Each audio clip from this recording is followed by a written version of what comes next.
What's up YouTube, Intricate Explorer here today, and I am at the heart of consumerism in America.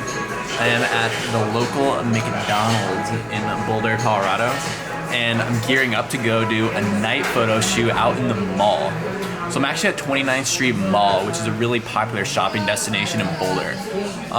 During the day, it's normally really crowded, but at night, all the stores shut down around like 9 or 10. So what I want to do is go down and just really dig into that darkness, consumer culture that seems to be really prevalent in our society today. And I've also been feeling a little bit of it like lately. Just, I've been buying a lot of camera gear, and sometimes you just get sucked into that world where you just want to like keep buying things.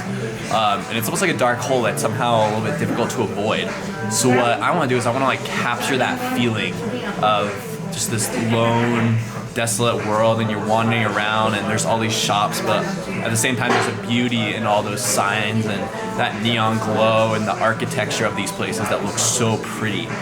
So I'm gonna finish these off and let's kick to it.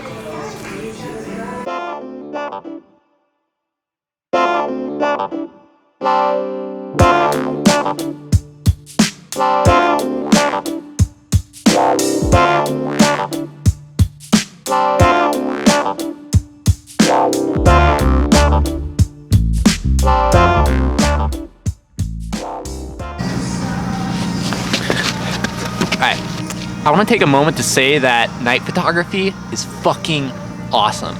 You're not waiting on any kind of light conditions to happen. It's literally just you, the world, and lights, all at your own leisure. There's no people walking by, there's no sun setting in like 10 minutes, it's just you and the world. So if you haven't done night photography, I would highly recommend it. Some basic tips that I would talk about for it would be you really want to find the place where light is shining. So look for those light beams, look for where they're reflecting. Secondly, you're going to want to basically stop down as low as possible. So if you can get your camera down to f4, I know it's a little bit more expensive, but if you can get your camera down to f2.8, you can just intake even more light and get those really clear shots that you want to get. One other piece of advice, you always want to keep your ISO as low as possible. So yeah, you can bring your ISO up to like 1000 to 1500 and still get away with a decently clear shot. You always want to keep it as low as possible. So always bring a tripod when you go for night shooting, because it gives you an opportunity to be able to set that shutter speed lower, which allows you to intake more light and thus have a lower shutter speed, or not shutter speed, a lower ISO to get those more crisp, clean shots instead of those grainy shots. So do some night photography. You'll be surprised about how much fun it is. And yeah, it's fucking awesome. All right, you guys ready for this? So I'm gonna stand in front of this sign and just be touching it. Just glowing sign, just me. And what I'm gonna do is I'm gonna black out everything around me in Photoshop. So it's just me and a glowing sign touching it, just in this lost world of consumerism where the only thing that's guiding me is the neon lights. You ready?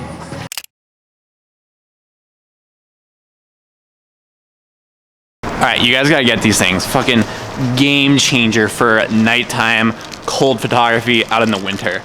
Literally just buy some hand warmers.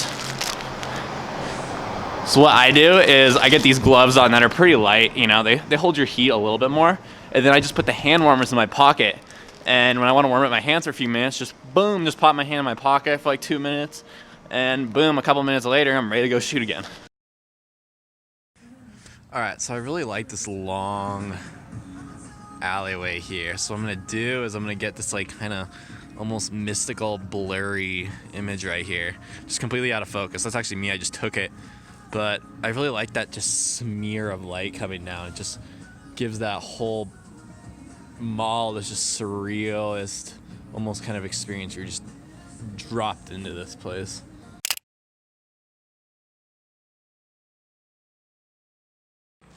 Alright, so you see these lights right here?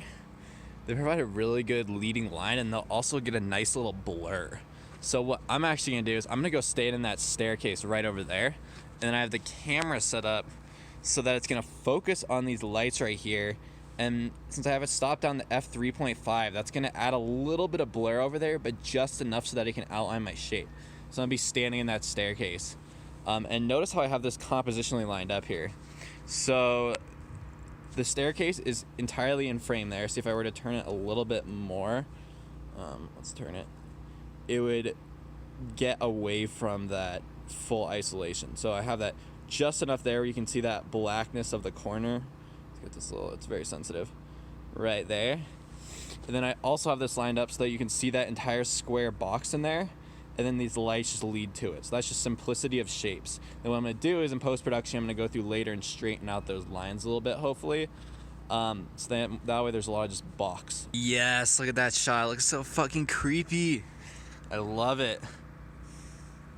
All right, so I'm looking at the shot again here, and I'm realizing I could actually probably even get a better shot if I were to stand a little bit lower. So like in this light spot right here. You always want to look where the light's reflecting, and it just so happens I was sitting on the staircase where there's not a ton of light actually. So I'm gonna try doing a shot a little bit lower and see if I could get more in frame, and I'll have a little bit more emphasis on my figure. Boom, there we go. That's what I like to see. And another thing that makes this shot great is the pattern in colors. Notice how there's the red dots there, and I'm also wearing a red hat. So when I go in Lightroom, I'm gonna emphasize that red, and it just connects the dots right there.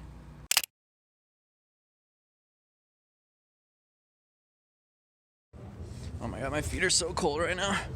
We got these little hand warmer things. I'm just gonna fucking let them warm up for a few seconds here, because they can barely even like move right now. It's fucking freezing out.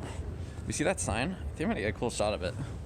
I just gotta figure out how to compose it so that it looks different. Cause it's like that one spot at the movie theater where like everyone goes to get their Instagram shot in front of it because it looks so cool. So I wanna get like a cool take on it that someone hasn't gotten before.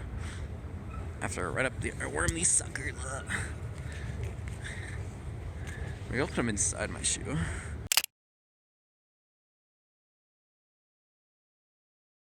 Alright, I also recommend for night photography going to really urban areas. That way there's going to be lights on at night. You don't really want to go to these like suburbia, back alley places where there's not much. I mean, you might be able to get a cool shot with like one street light, but you're going to end up doing a lot better if you can find those metropolitan malls, especially places like this where it's like literally just open all night for the public to walk around and there's lights everywhere. There's some music playing in the background, so I could fucking jam out the Fergie, jam out some Katy Perry. Just find those crowded metropolitan areas and really get some dope street night photography.